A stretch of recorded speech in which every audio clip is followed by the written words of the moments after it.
Joining me now is Energy Secretary Chris Wright. Good morning to you, Mr. Secretary.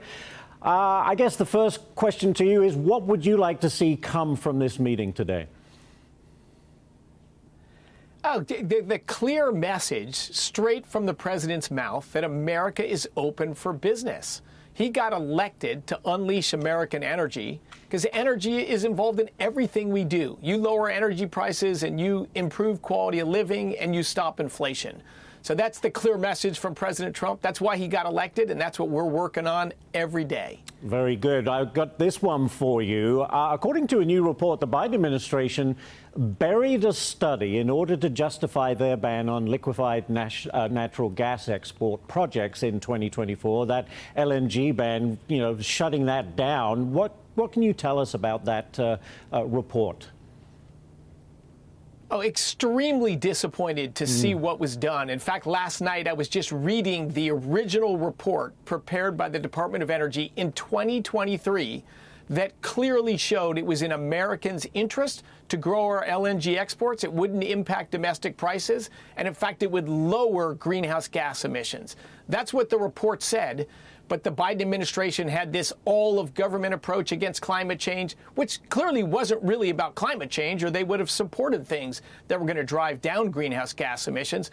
But for their political interests, or maybe the Jane Fonda TikTok on the Cameron Parish LNG terminal that was trying to get approved, in direct contrast to the results of that study, they initiated the LNG pause after that study was produced, but never released.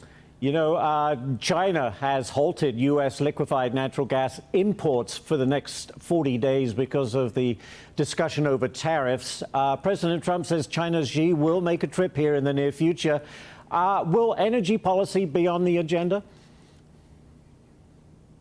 Oh, I'm sure it will. Look, energy policy is on the agenda for every meeting with this president, and it always should be. Energy is just essential to national security, to economic security, and to opportunity. Look, the United States is the largest exporter of LNG on the planet, and China is the biggest importer of LNG on the planet.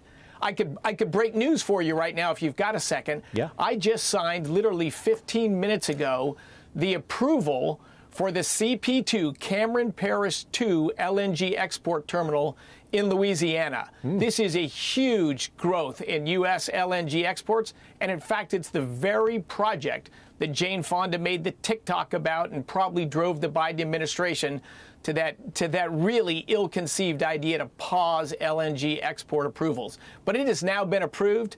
That'll be thousands of American jobs, tens of thousands of jobs across the country, and shrinking our trade deficit and growing American prosperity. It's funny, House Speaker Mike Johnson said from Louisiana said he met with President Biden about the LNG export ban, and apparently President Biden had no idea and said he didn't sign it, but yes, he did. But I digress. Let's move on. I want to talk about this. The Energy Department just released $57 million as part of a loan payment in hopes of reviving a Michigan nuclear plant. I guess the question is nuclear energy going to be a priority for the Trump administration?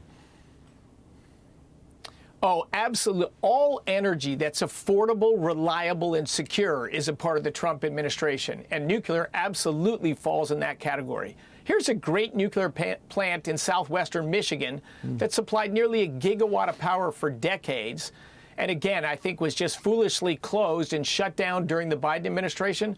But that plant should be back online, hopefully by the end of this year, and if not the end of this year, very early next year. Huge benefits. Well, that's good news. Thank you so much. Chris Wright, Energy Secretary, joining us this morning. Thank you, sir.